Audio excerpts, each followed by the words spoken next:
Number 1. Breda Murders. Chillingly bereft of emotion, with no sadness in his eyes, in a matter-of-fact tone, he recounted how his mother was lying and bleeding to death at the top of the staircase. His smooth, unabashed and articulate testimony was enough to turn one's blood cold. Not many upon this planet know why this impassioned culprit hacked the parents and a son to death with an axe, and left the only sister bleeding for hours on the morning of an otherwise fine day. Martin Van Breda, 54, lived in Western Cape, South Africa, with his wife, Teresa, 55, and their sons, Rudy, 22, Henry, 20, and their daughter Marley, 16. Martin was the managing director of the Australian branch of Angel and Volkers. On the horrific morning of January 27, 2015, the Van Breda family fell victim to an axe attack. Martin Van Breda and his wife Teresa were found in their own blood pool next to their elder son Rudy. Marley was brutally attacked and against all odds survived and was rushed to the intensive care unit. Their younger son Henry was strangely found with only minor lacerations. Henry reported to the police that a black man in dark clothing, gloves and a mask broke into the house and attacked each of the family members as he took refuge in the bathroom. After surviving the vicious attack, Henry called his girlfriend at 4:42 a.m, but the call went unanswered, and he found the emergency number from the internet. He called them 3 hours later and was heard saying, "Okay, what kind of injuries is there?" My family and we were attacked by a guy with an axe. What's an axe? Unconscious it is. Unconscious, huh? Yes, and bleeding from the head, please. The police arrived at the crime scene after Henry's parents and brother were pronounced dead.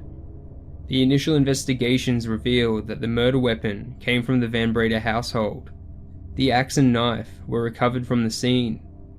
Having found no fingerprints, foreign DNA, or any signs of forced entry, police abandoned the prospect of the mysterious black man. Henry soon found himself in the police's grip on the 13th of June, 2016. He was granted bail with the condition that he wouldn't leave the Western Cape. The police proved that the DNA from the pair of sleep shorts and white socks that Henry wore on the night of the attack belonged to his parents and brother.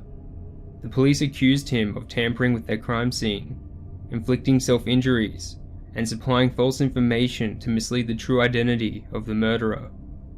In April 2018, the trial began, and Henry was found guilty. The court sentenced him to life imprisonment for each of the 3 murders, 15 years for attempted murder, and 12 months for obstruction on the 21st of May, 2018. Owing to the savage brutality of the assault, Marley had to undergo surgery after surgery, and then a series of physical therapies, but she could eventually return to school.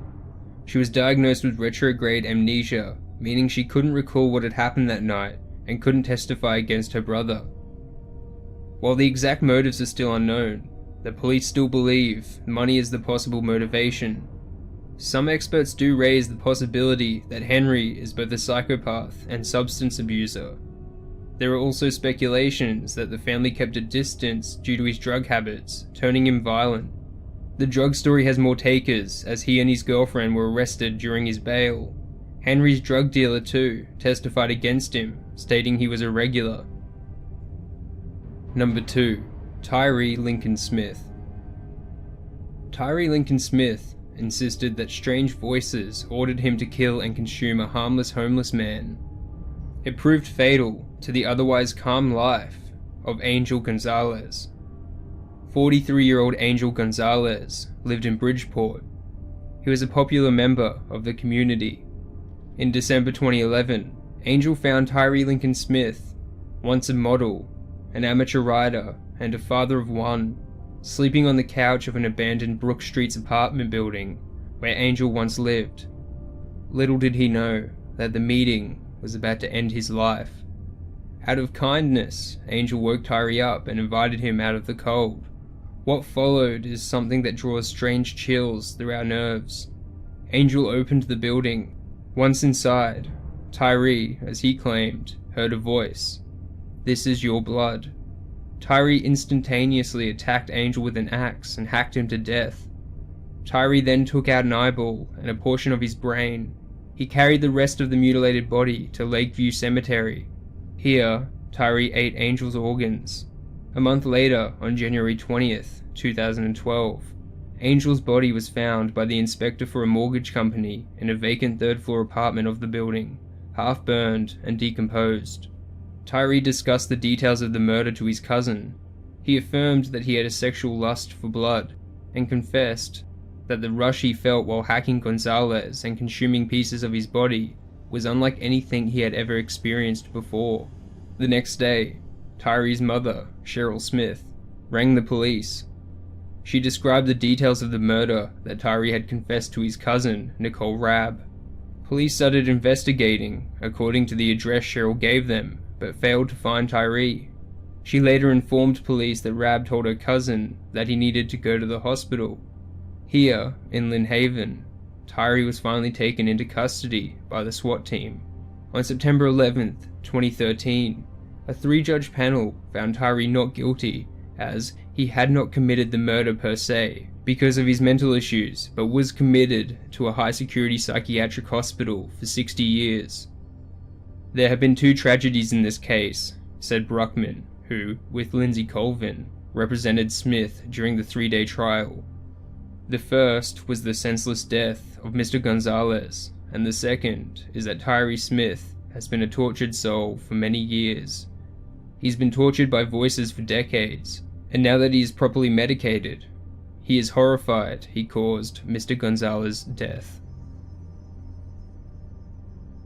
Number 3. Ava Duggan. Ava Duggan's case has a rare historical significance in the state of Arizona. The dead body of Andrew Mathis, a 60-year-old Tuscan rancher and farmer, was found on December 11th, 1927, buried in a shallow grave by the camper J.F. Nash, almost a year after he was presumed dead. The police, leaving no time, moved to charge the former housekeeper of Mr. Mathis, Ava Duggan. Born in 1878, Ava reportedly worked as a cabaret singer and prostitute before landing the job as Mathis's housekeeper. By January of 1927, Ava in her early 50s had been working for Mathis for around 2 months. It is reported that Mathis was demanding, cranky and cheap. Mathis even accused Ava of trying to poison him. A friend of Mathis, who was present when Ava was given her marching orders, declared that Mathis dictated her to leave the ranch and never return. Shortly after her dismissal, Mathis disappeared. He was last seen alive on January 14th, 1927, about a month after Duggan's discharge. Ava first drew suspicion when she tried to sell the Mathis's livestock to his neighbors. She told them that Mathis had left for California and had left the property to her. But soon, Ava too disappeared. The local law agency conducted an all-out search, but they still couldn't find the body. However, they stumbled upon Mathis's ear trumpet's burnt remnants, discarded clothes, and the roadster's blood-stained cover. The police searched for Ava far and near, but couldn't locate her. They found that Ava's dad lived in California during the investigation, and her daughter was in White Plains, New York. They also discovered she had married 5 times, and all 5 of her husbands disappeared.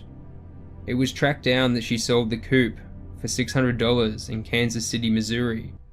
In March 1927, police finally arrested Ava after a postal clerk intercepted a postcard Ava sent to her dad and alerted the police. Ava denied playing a role in the murder and blamed it on a drifter named Jack. An investigation into Jack was conducted, trying hard to unearth his identity. The police initially surmised that Jack was Edward Hickman, another murderer who was at Phoenix a few days before Mathis's disappearance, and was in Kansas the same time as Ava.